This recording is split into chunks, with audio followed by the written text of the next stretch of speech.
আসসালামু আলাইকুম গাইস, চলে আসলাম তোমাদের মাঝে চার ভাইয়ের কলিজার এক বোন গল্পের পর্ব 2 নিয়ে। তো চলো গল্পটা শুরু করি। অর্ণব, আদিল, ইশাত, ঈশান চারজন থ মেরে বসে আছে। অরূপ যা বলছে তাতে কারো মাথা ঠিক নেই, কিন্তু এখন তো হাইপার হলে চলবে না। যেরকম ঠান্ডা মাথায় কেউ ওদের সাথে খেলছে, ঠিক সেরকম ভাবে গুটি চেলে হারাতে হবে। আপাতত নিজের বোনের দিকে খেয়াল দিতে হবে, পরে তাদের ব্যবস্থা করবে। ওদের শত্রুদের বুঝিয়ে দিতে হবে মির্জা বংশের ছেলেরা ছাড় দেয় কিন্তু ছেড়ে দেয় না। আপন বলতে ওদের কেউ নেই। বাবা মা মারা যাওয়ার পর আত্মীয় স্বজন তাদের এক প্রকার দূর দূর করে তাড়িয়ে দিয়েছে। আপন চাচাও সেই দিন সব সম্পত্তি জোর করে দখল নিয়ে বাড়ি থেকে বের করে দিয়েছে। খেয়ে না খেয়ে চার ভাই জীবন চালিয়েছে, তারপরেও বোনকে একবেলা অনাহারে রাখেনি। বাবা ক্যান্সারে মারা গেল, তার 3 মাস পর মায়ের মৃত্যু। গৃহহারা 5টা মানুষ কি করে বড় হয়েছে সেটা একমাত্র ওরাই জানে। তাই তো সবার প্রথমেই 2টা ইতিমখানা খুলেছে, যাতে করে অন্যের বাচ্চাদের ওরকম প্রবলেম ফেস না করতে হয়। বাবা মা যখন মারা গেল তখন অর্ণবের বয়স 18 বছর। ভালো মন্দ সব কিছুই বোঝার ক্ষমতা হয়েছে, কিন্তু ওর 10 বছরের ছোট বোনটাও তো কিছুই বোঝে না। গল্পটা অনেক সিনেমার মতো, তাই না? কিন্তু মনে রাখবেন, বাস্তবতা সিনেমাকেও হার মানায়। বাস্তবের মতো করে সিনেমা তৈরি করা যায়, কিন্তু সিনেমার মতো করে বাস্তবে তৈরি করা যায় না। বাস্তবটা খুব অদ্ভুত, তাই না? চার ভাইয়ের কাছে তাদের বোনের অ্যাক্সিডেন্টটা ধোঁয়াশা লাগছে। মনে হচ্ছে সবকিছু একটা দুঃস্বপ্ন। ঘুম ভেঙে গেলে সব ঠিক হয়ে যাবে। তাদের বোন আবার হেসে খেলে বাড়ি মাতিয়ে রাখবে। প্রত্যেকের মুখ চোখ ফোলা ফোলা, চোখগুলো লাল টকটক হয়ে আছে। ছেলেদের নাকি কাঁদতে মানা, তাদের অনেক কঠিন মনের অধিকারী হতে হয়। অনেকেই এই কথা বলে, কিন্তু কথাটা মোটেও যুক্তিযুক্ত নয়। কেন? ছেলেরা কি মানুষ নয়? ওদেরও তো ভালোবাসা, অনুভূতি, আবেগ, সহ্য ক্ষমতা নামক বস্ত্র আছে। ওরাও তো রক্তে মাংসের গড়া মানুষ। আমরা কি ভাবি তাদের টাকা উপার্জনের মেশিন? না, এটা ভাবা ঠিক নয়। তারা হয়তো আমাদের মেয়েদের মতো এত সহজে কাঁদতে পারে না, তবে তারাও কাঁদে যখন আর সহ্য করতে পারে না। পুরো পৃথিবীতে তার নিজেকে একা মনে হয়, ঠিক তখন অর্ণব এগিয়ে এসে আদিলের মাথায় হাত রেখে বলল, অর্ণব, তোরা কি কিছু মুখে দিবি না? সেই বিকেলে থেকেই এখানে বসে আছিস, এখন প্রায় মাঝরাত, কিছু একটা খেয়ে নে, নয়তো শরীর খারাপ করবে। আদিল বলল, তুমি এটা কি বললা ভাইয়া? আমাদের বনু না খেয়ে জীবন মরণের সাথে যুদ্ধ করছে, আর আমরা ওকে ছেড়ে খেয়ে নিব? তা কিছুতেই নয়। অনু সুস্থ থাকতে একটা আপেলের টুকরো ওকে ছাড়া মুখে দেয়নি, আজও অসুস্থ হয়েছে, সেখানে আমরা খাবার খাবো? খাবার যে গলা দিয়ে নামবে না ভাইয়া।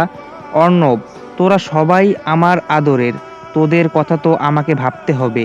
এখন যদি বনুর মতো তোরাও অসুস্থ হয়ে যাস, তাহলে আমি বাঁচবো কি করে বল? মুখের হাত দিয়ে অর্ণব নীরবে কাঁদতে লাগলো।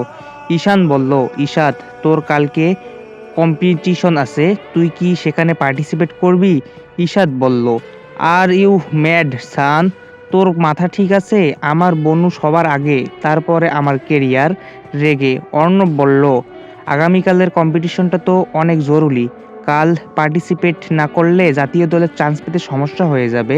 ঈশাত বলল, আমরা কি পাগল হয়ে গেছো? আমার কলিজার টুকরো বোনটার এই অবস্থা, কত কষ্ট পাচ্ছে, আর তোমরা আমার খেলা নিয়ে পড়ে আসো। যদি আমার কেরিয়ার চলে যায়, অন্যভাবে কেরিয়ার গড়ে নিব, কিন্তু যদি আমার প্রাণের প্রিয় বনুটার কিছু হয়ে যায়, তখন ওকে কোথায় পাবো ভাইয়া?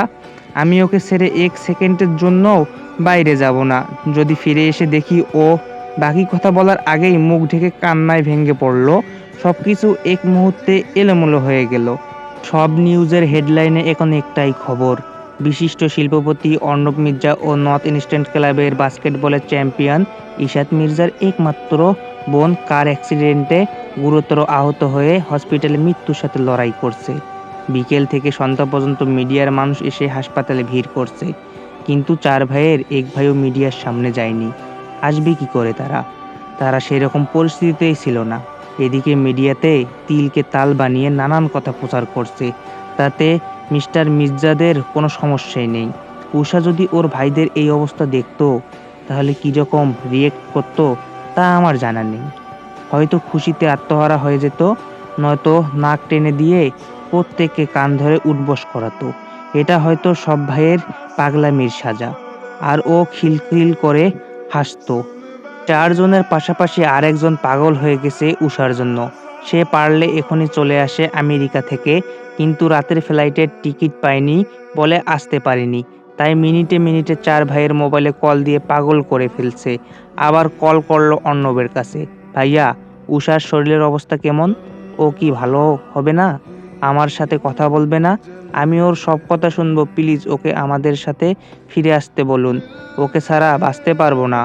কাঁদো কাঁদো কণ্ঠে, অধীর উৎকণ্ঠের সাথে অর্ণব বলল, শান্ত হ। আল্লাহ চাইলে আমাদের বনুর কিছুই হবে না। তুমি নামাজ পড়ে বনুর জন্য দোয়া করো। আমি কাল সকালের ফ্লাইটে দেশে আসতেছি। আমি ওর কিছুই হতে দিব না। আমি নফল নামাজ পড়ে উষাকে ফেরত চাইবো। ওর যদি কিছু হয় আমি বাঁচবো না ভাইয়া। আল্লাহ এমন কেন করলো? কাঁদতে কাঁদতে বলল। অর্ণব বলল, ধৈর্য ধরো। আল্লাহ হয়তো আমাদের পরীক্ষা করছে। তার পরীক্ষার উত্তীর্ণ হলে নিশ্চয়ই আমাদের বনু ভালো হয়ে যাবে। সত্যি উষা ভালো হয়ে যাবে ভাইয়া? কি করছে? অর্ণব বলল, হ্যাঁ সত্যি। আদি, ইশাদ, ঈশান নফল নামাজ পড়ছে। তুমিও উজু করে নামাজ পড়ে ওর সুস্থতা কামনা করো। আমিও নামাজ পড়বো। তাই মোবাইল বন্ধ থাকবে, তুমি আর কল করো না। আচ্ছা ভাইয়া, রাখছি। আল্লাহ হাফেজ। তবে উষার শরীরের ২৪ ঘন্টার আপডেট আমায় দিবেন। আমি সকালেই আসতেছি। মোবাইল বন্ধ করে অর্ণব নামাজে দাঁড়িয়ে গেল। আইসিইউ এর রুমের পাশে রুমে তারা নামাজ পড়ছে।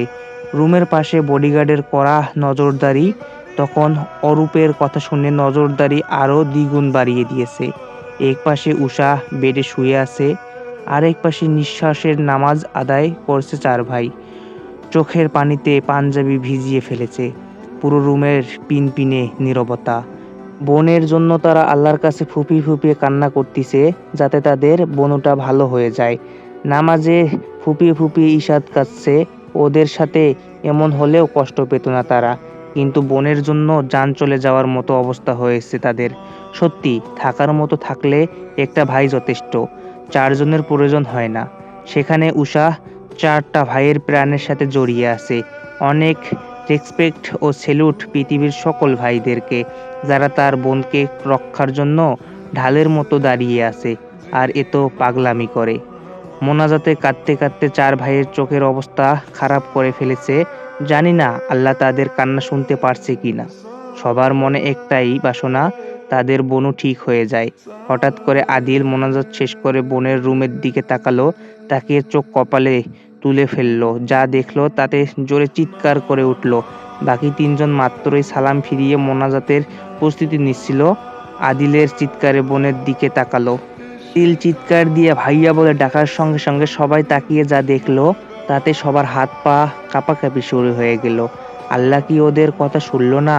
শেষ পর্যন্ত কি বাবা মায়ের মতো ওদের বনুও না আর ভাবতেই পারছে না। শরীর ঠান্ডা হয়ে আসতিছে। ওদের মনে হচ্ছে সব শক্তি কেউ কেড়ে নিয়েছে। মাথাটা ঘুরছে এমন ভাবে যে পড়ে যাবে। ইশাদ বলল, ভাইয়া আমাদের বনু কিরকম যেন করছে। ডক্টর ডাকো। এরকম করে বড় বড় করে নিঃশ্বাস ছাড়ছে কেন? ওর কি হয়েছে? শান, জলদি ডক্টরকে নিয়ে আয়। আসসালামু আলাইকুম গাইজ। তো ৪ ভাইয়ের কলিজার এক বোন গল্পটা তোমাদের মাঝে কেমন লাগতেছে অবশ্যই কমেন্ট করে জানাতে একদমই ভুলবা না। আর দেখা হচ্ছে নেক্সট পর্বতে। তো ভালো থাকেন, সুস্থ থাকেন। আল্লাহ হাফেজ।